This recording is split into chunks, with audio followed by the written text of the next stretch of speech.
Hey everyone, इस video के अंदर हम लोग पढ़ने वाले हैं डिटेल में ब्रिज बॉन्डिंग के बारे में।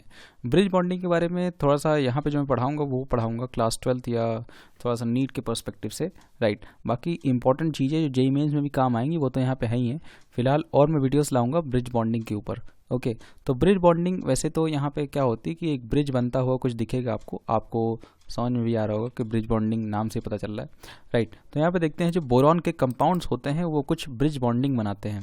Resonance structures of 3 centre 2 electron bond in diborane. जो डायबोरेन होते हैं, डायबोरेन जो होते हैं कंपाउंड होते हैं B2H6 कंपाउंड, राइट। तो वो डायबोरेन्स होते हैं, उनके अंदर जो है 3 सेंटर 2 इलेक्ट्रॉन बॉन्ड बनता है, राइट। 3 सेंटर 2 इलेक्ट्रॉन बॉन्ड आप देखेंगे अगर 2 सेंटर हैं तो उनके बीच में एक ही सेंटर तो इनके बीच में 2 इलेक्ट्रॉन होते हैं।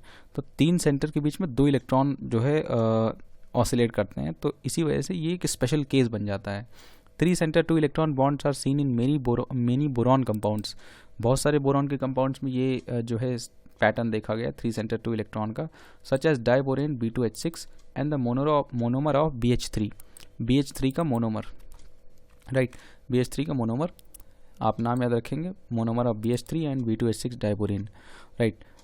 BH3 is unstable, BH3 unstable है since the boron atom is only surrounded by the 6 valence electron. जो बोरॉन एटम है वो केवल 6 वैलेंस इलेक्ट्रॉन से सराउंडेड है, and thus to form a stable electron configuration closer to an octet shares electron with BH bond on the another boron atom forming BHB bond। तो boron यहाँ BH3 में आप देखेंगे कि बोरॉन के आसपास केवल 6 इलेक्ट्रॉन्स हैं, 6 वैलेंस इलेक्ट्रॉन हैं। कहाँ पे? इस कंपाउंड के अंदर। तो यहाँ पे ऑक्टेट तो कंप्लीट हो नहीं रहा है, और कोई एटम बॉन्डिंग तभी करता है क्योंकि उसको ऑक्टेट कंप्लीट करना होता है या स्टेबिलिटी गेन करनी होती है, तो ऐसा कुछ तो हो नहीं रहा है यहाँ पे। तो इसी वजह से thus to form a stable electronic configuration, एक स्टेबल इलेक्ट्रॉनिक कॉन्फ़िगरेशन बनाने के लिए क्लोजर टू एन ऑक्टेट, जो ऑक्टेट के करीब होगा, shares electron with the BH bond. तो जो है यहाँ पे इलेक्ट्रॉन शेयरिंग होती है BH बॉन्ड के साथ ऑन अनदर बोरॉन एटम, ठीक है, दूसरे बोरॉन एटम के साथ, राइट। तो यहाँ पे BHB बॉन्ड बनता है। कैसा बॉन्ड बनता है? BHB सेंटर बनता है, जो कि एक 3 सेंटर 2 इलेक्ट्रॉन बॉन्ड है, राइट। 3 सेंटर 2 इलेक्ट्रॉन, में फिर से एक बार आपको दिखा रहा हूँ, 3 centre 2 electron. In diborane there are 2 such bonds. Diborane के अंदर ऐसे 2 सच बॉन्ड्स होते हैं। 2 hydrogen atoms bridge with B atoms. 2 hydrogen atom bridge करते हैं B एटम के साथ, leaving the 2 additional H atoms in the ordinary BH bonds on each B, ठीक है। Leaving 2 additional H atoms in ordinary BH bonds on each B, सही बात है। तो देयर आर 2 इलेक्ट्रॉन्स, 2 इलेक्ट्रॉन्स होते हैं करस्पॉन्डिंग टू 1 बॉन्ड। एक bond के करस्पॉन्डिंग 2 इलेक्ट्रॉन्स होते हैं, ठीक है। तो उसके बाद in a BHB bonding molecular orbital are spread out across the internuclear spaces. इसमें मॉलिकुलर बॉन्डिंग जो है वो स्प्रेड हो जाती है इंटरन्यूक्लियर स्पेसेस के अंदर। The reported bond order for each BH interaction is 0.5। यहाँ पे रिपोर्टेड बॉन्ड ऑर्डर जो है वो क्या होता है? 0.5 होती है, ठीक है।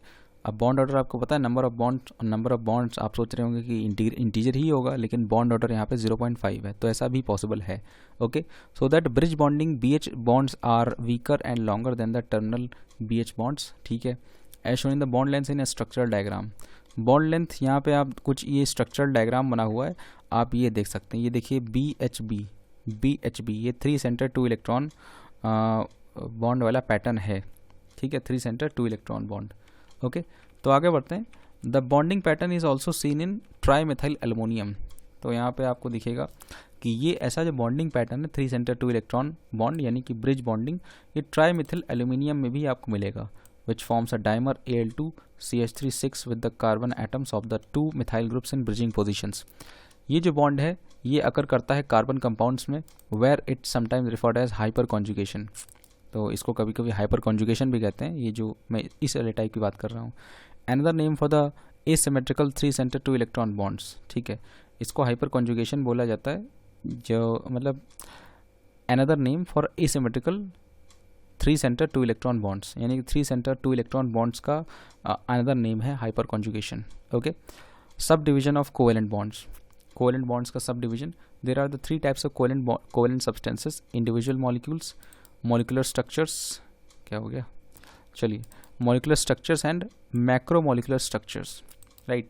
ये 3 टाइप के जो है कोवेलेंट सब्सटेंसेस हमें देखने को मिलते हैं। Individual molecules have strong bonds, जो इंडिविजुअल मॉलिक्यूल्स होते हैं उनके बॉन्ड स्ट्रॉन्ग होंगे, that hold the atoms together, but there are negligible force of attraction between the molecules. Molecules के बीच में फोर्स ऑफ अट्रैक्शन तो नहीं होगा, लेकिन बॉन्ड तगड़ा होगा, यानी कि बॉन्ड स्ट्रॉन्ग होगा।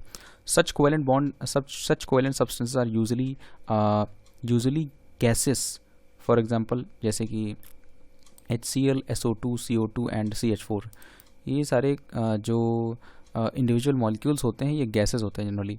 इन molecular structure there are weak forces of attraction. Molecular जो स्ट्रक्चर्स होते हैं उनमें वीक फोर्स ऑफ अट्रैक्शन होता है। Such covalent substances are low boiling temperature liquids. ये लो बॉइलिंग टेम्परेचर लिक्विड्स होते हैं जैसे कि ethanol. Low melting temperatures such as iodine and solid CO2। Macromolecular structure जो होते हैं have large number of atoms linked in chains और sheets. Macromolecular नाम से पता चला, मैक्रो माने बड़ा, ठीक है, माइक्रो माने छोटा। मैक्रो जो वर्ड है MACRO, मैक्रो माने बड़ा। तो यहाँ पे जो बहुत सारे एटम्स होते हैं, large number of atoms are linked in chain और शीट्स और चेन्स के फॉर्म में एटम्स जुड़े होते हैं क्योंकि बहुत सारे होते हैं, ठीक है। Such and boiling points, right, are frequently brittle and tend to have high electrical resistivity. इनकी रेजिस्टिविटी हाई होती है, हाई इलेक्ट्रिकल रेजिस्टिविटी होती है। Elements that have high electronegativity and the ability to form 3 और 4 electron pair bonds often form large number of macromolecular, ठीक है। तो elements जिनकी दैट हैव हाई जिनकी इलेक्ट्रोनेगेटिविटी हाई होती है बहुत, and the ability to form 3 और 4 इलेक्ट्रॉन पेयर बॉन्ड्स, और जिनमें वो एबिलिटी होती है कि वो 3 और 4 इलेक्ट्रॉन पेयर बॉन्ड्स बना सकें, often such a large macromolecular structure, ठीक है। ये लार्ज मैक्रोमोलिकुलर स्ट्रक्चर्स बनाते हैं, ठीक है। ये हमने स्टडी किया किसके बारे में, ये हमने स्टडी किया अभी ब्रिज बॉन्डिंग के बारे में। ब्रिज बॉन्डिंग के बारे में एक और वीडियो लेक्चर आएगा जिसमें मैं और भी इंपॉर्टेंट चीज़ें बताऊंगा, राइट। तो ये इतनी बातें फ़िलहाल आपको जो मैंने हाईलाइट किया है, ये बातें आप याद रखिएगा, आपको इसी से ही नीट में बोर्ड में काम आ जाएगा। आगे हम पढ़ेंगे कोऑर्डिनेट बॉन्डिंग के बारे में। मिलते हैं नेक्स्ट वीडियो में। Thank you very much for watching this video.